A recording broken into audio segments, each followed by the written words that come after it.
మిత్రులందరికీ నమస్కారం. English proficiency టెస్ట్కి సంబంధించి చాలా ఎక్కువ మంది అడుగుతున్నారు.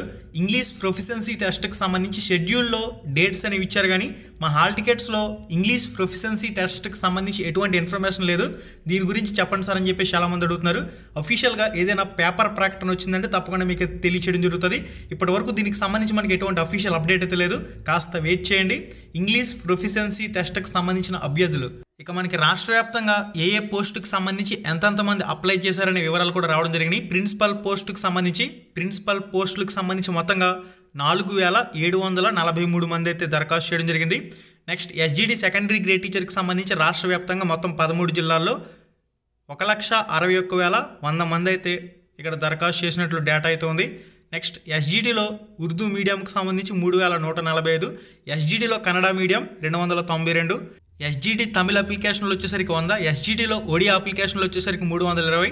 నెక్స్ట్ మనకి school assistant languages school assistant తెలుగుకి సంబంధించి 21,892 దరఖాస్తులు అయితే వచ్చాయి. స్కూల్ అసిస్టెంట్ లాంగ్వేజ్ ఒడియాకి సంబంధించి 18 దరఖాస్తులు. నెక్స్ట్ స్కూల్ అసిస్టెంట్ ఇంగ్లీష్కి సంబంధించి 17,960 దరఖాస్తులు. స్కూల్ అసిస్టెంట్ హిందీకి సంబంధించి 9,905, స్కూల్ అసిస్టెంట్ సాంస్క్రిట్ 78 దరఖాస్తు, స్కూల్ అసిస్టెంట్ ఉర్దూకి సంబంధించి 709, స్కూల్ అసిస్టెంట్ నాన్ లాంగ్వేజెస్కి సంబంధించి మ్యాథ్స్లో ఒడియా మీడియం వాళ్ళు 5, స్కూల్ అసిస్టెంట్ నాన్ లాంగ్వేజ్లో మ్యాథ్స్కి సంబంధించి తమిళ్ వాళ్ళు 38, స్కూల్ అసిస్టెంట్ నాన్ లాంగ్వేజెస్కి సంబంధించి మ్యాథ్స్లో ఉర్దూకి సంబంధించి 253 మంది దరఖాస్తు చేశారు. నెక్స్ట్ స్కూల్ అసిస్టెంట్కి సంబంధించి నాన్ లాంగ్వేజెస్లో మ్యాథమెటిక్స్కి సంబంధించి స్కూల్ అసిస్టెంట్ మ్యాథ్స్ వాళ్ళు 38,705 మంది అయితే దరఖాస్తు చేశారు.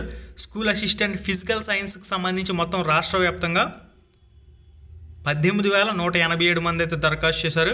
స్కూల్ అసిస్టెంట్ నాన్ లాంగ్వేజెస్కి సంబంధించి బయాలజికల్ సైన్స్కి సంబంధించి 30,494 మంది అయితే దరఖాస్తు చేశారు.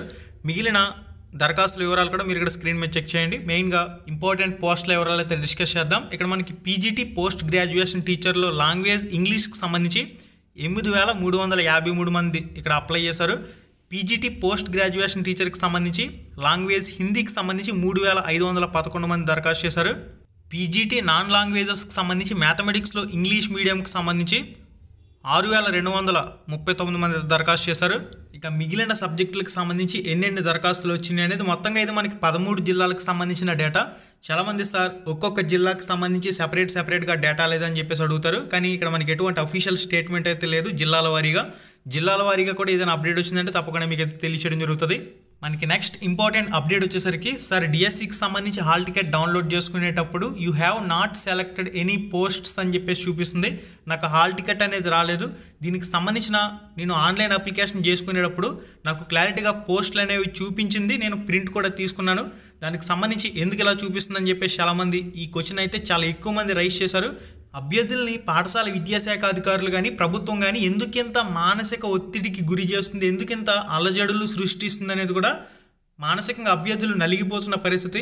చాలా ఎక్కువ మందికి ఈ సమస్య అనేది రావడం జరిగింది. కాబట్టి ఖచ్చితంగా దీన్ని అయితే పరిష్కరించారా లేదా అనేది కూడా ఒకసారి కామెంట్ రూపంలో తెలియచేయండి. ఈ సమస్య అనేది మీకు సార్ట్ అవుట్ అయిందా లేదా కూడా కంపల్సరీగా ఒకసారి కామెంట్ రూపంలో ప్రతి ఒక్కరు కూడా చెక్ చేసి పోస్ట్ చేయండి. ఇక నెక్స్ట్ ఏంటంటే చాలామంది సార్ డేట్ ఆఫ్ బర్త్లో మిస్టేక్ అయింది, జెండర్ మెయిల్ అడవలసింది ఫీమేల్ పడింది, ఫీమేల్ పడవలసింది మెయిల్ పడింది, ఏం చేయాలని చెప్పేసి కూడా అడుగుతున్నారు. మీరు డిఈఓ ఆఫీస్ని అయితే సంప్రదించండి. మీ ఒరిజినల్ సర్టిఫికేట్స్తో మీ జిల్లాలో ఉన్న డిఈఓ ఆఫీస్ని అయితే సంప్రదించినట్లయితే దానికి సంబంధించి లెటర్ కానీ అక్నాలజ్మెంట్ కానీ ఏదో ఒక పరిష్కారం అనేది మీకు చూపే అవకాశం అయితే ఉంటుంది. ఈ అంశానికి సంబంధించి కూడా మీకు ఏ డౌట్స్ ఉన్నా కంపల్సరీ ఇక్కడ మొత్తం 13 జిల్లాలకు సంబంధించిన హెల్ప్ లైన్ నెంబర్స్ అనేవి ఉన్నాయి. వీళ్ళ సలహా కూడా తీసుకోండి. ఇక హాల్ టికెట్స్ పరంగా మీకు ఏ డౌట్స్ ఉన్నా కానీ ఈ నెంబర్కి అయితే కాల్ చేసి మీ కంప్లీట్ ఏదైతే సమస్య ఉందో దాన్ని ఎక్స్ప్లెయిన్ చేసే ప్రయత్నం అయితే చేయండి. హాల్ టికెట్లో సిగ్నేచర్ రాలేదు, హాల్ టికెట్లో ఫొటోస్ అనేవి సరిగా రాలేదు, ఏం చేయాలని చెప్పేసి కూడా చాలామంది అడుగుతున్నారు. ఒకవేళ మీ హాల్ టికెట్లో ఫోటో అనేది రాకపోతే 2 పాస్పోర్ట్ సైజ్ ఫొటోస్తో పాటుగా మీ హాల్ టికెట్ మీద గెజిటెడ్ ఆఫీసర్ సైన్ చేయించుకుని 2 పాస్పోర్ట్ సైజ్ ఫోటోలు తీసుకువెళ్ళి గతంలో పరీక్ష రాసే అవకాశం అయితే కల్పించేవారు. అదేవిధంగా నా నేమ్లో మిస్టేక్ పడింది, సర్నేమ్లో మిస్టేక్ పడింది అని చెప్పేసి కూడా చాలామంది అంటున్నారు. గతంలో నామినల్ రోల్తో ఎగ్జామ్ సెంటర్ వద్ద ఈ నేమ్లో మిస్టేక్ వచ్చిన వాళ్ళు సరి చూసుకునే అవకాశం ఇచ్చేవారు. చాలామంది అడ్రస్లో మిస్టేక్ అయింది ఏదైనా ప్రాబ్లం అవుతుందని చెప్పేసి అడుగుతున్నారు. అడ్రస్లో మిస్టేక్ అయినా ప్రాబ్లం అయితే ఉండదు. మీకు ఇక్కడ లోకల్ నాన్ లోకల్ అనేది మీరు 4వ తరగతి నుంచి 10వ తరగతి వరకు ఏ జిల్లాలో చదివారో, ఎక్కువ సంవత్సరాలే ఏ జిల్లాలో చదివారో ఆ జిల్లా మీ లోకల్ జిల్లా అవుతుంది. కాబట్టి దాని ప్రకారం లోకల్ నాన్ లోకల్ అనేది 4th to 10th class study ప్రకారం డిసైడ్ అవుతుంది.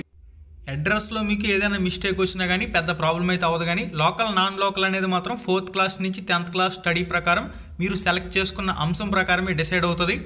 ఓకే, ఈ విధంగా రకరకాల సందేహాలు అయితే అభ్యర్థులకైతే వస్తూ ఉన్నాయి. ఇంగ్లీష్ ప్రొఫిషియన్సీ టెస్ట్కి సంబంధించి కూడా ఏదైనా అఫీషియల్ అప్డేట్ వచ్చిందంటే తప్పకుండా మీకు తెలియడం జరుగుతుంది. మీకున్న డౌట్స్ అనేవి ఈ నెంబర్కి కాల్ చేసి తెలుసుకునే ప్రయత్నం చేయండి. ఇక ఎస్జిటి సెకండరీ గ్రేడ్ టీచర్కి సంబంధించి 13/6/2025 ఆఫ్టర్నూన్ సెషన్తో ప్రారంభమవుతుంది. ఇక్కడ డిఎడ్ బిఎడ్ 2 కోర్సులు చేసిన వాళ్ళు ఎవరైతే ఉన్నారో వాళ్ళకి ఎక్కువగా ఈ 13వ తారీఖున హాల్ టికెట్లు అయితే వచ్చినట్లు సమాచారం తెలుస్తుంది.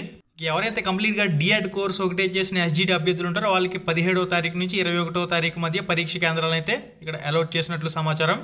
ఓకే గైస్, ఇప్పటి వరకు ఉన్న ముఖ్యమైన అప్డేట్స్ అన్ని కూడా క్లారిటీగా మీకు ఎక్స్ప్లెయిన్ చేయడం జరిగింది. ఫర్దర్గా ఏవైనా ఇంపార్టెంట్ అప్డేట్స్ వచ్చినాయంటే తప్పకుండా మీకు తెలియచేయడం జరుగుతుంది. ఇంగ్లీష్ ప్రొఫిషియన్సీ టెస్ట్కి సంబంధించి ఎగ్జామ్ షెడ్యూల్ ఇచ్చారు, కానీ మాకు హాల్ టికెట్లు ఇంగ్లీష్ ప్రొఫిషియన్సీ టెస్ట్కి సంబంధించిన ఎటువంటి డేట్స్ అనేవి ఎందుకు ఇవ్వలేదు, దీని గురించి ఏదైనా అప్డేట్ ఉందని అడుగుతున్నారు.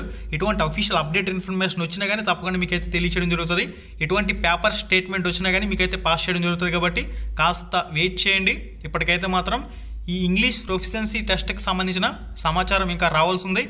మెయిన్గా అభ్యర్థులందరికీ వచ్చిన అతిపెద్ద సమస్య ఇది. You have not selected any posts అని చెప్పేసి, లేదా 2-3 పోస్టులకు సంబంధించి స్కూల్ అసిస్టెంట్ అభ్యర్థులు దరఖాస్తు చేసుకుంటే కేవలం ఒక పోస్టుకు సంబంధించి హాల్ టికెట్ అనేది చూపించడం, లేదా 2 పోస్టులకు సంబంధించి హాల్ టికెట్లు చూపించి 3 పోస్టులకు సంబంధించిన హాల్ టికెట్స్ అనేవి చూపించకపోవడం, ఈ విధంగా రకరకాల ఇబ్బందులు అయితే ఆంధ్రప్రదేశ్ పాఠశాల విద్యాశాఖ అధికారుల పనితీరును మరొకసారి గుర్తు చేశాయి.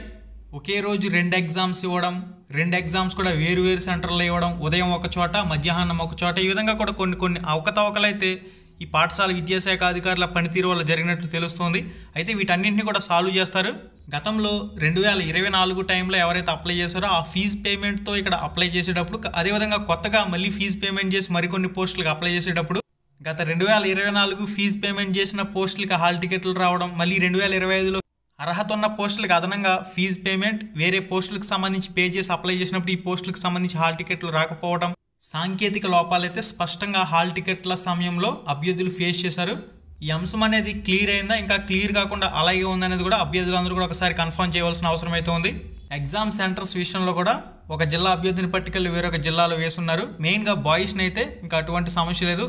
ఒక జిల్లా ఏంటి అవతల 2-3 జిల్లాల్లో కూడా పడేసిన పరిస్థితి. మహిళలకు సంబంధించి కొంతమందికి అయితే ఆ సొంత జిల్లాల్లో ఎగ్జామ్ రాసే విధంగానే పరీక్ష కేంద్రాలు అయితే వచ్చి ఉన్నాయి. అభ్యర్థుల నుంచి వస్తున్న డేటా ప్రకారం చూసినట్లయితే ఎక్కువ మందిని పక్క జిల్లాల్లో పడేసి దూరంగా పరీక్ష కేంద్రాలు కేటాయించారని చెప్పేసి కూడా చాలామంది వాపోతున్నారు. ఇది గైస్ కంప్లీట్గా దీనికి సంబంధించిన సమాచారం. మరింత అప్డేట్ ఇన్ఫర్మేషన్తో మళ్ళీ కలుసుకుందాం. శుభం, ధన్యవాదాలు.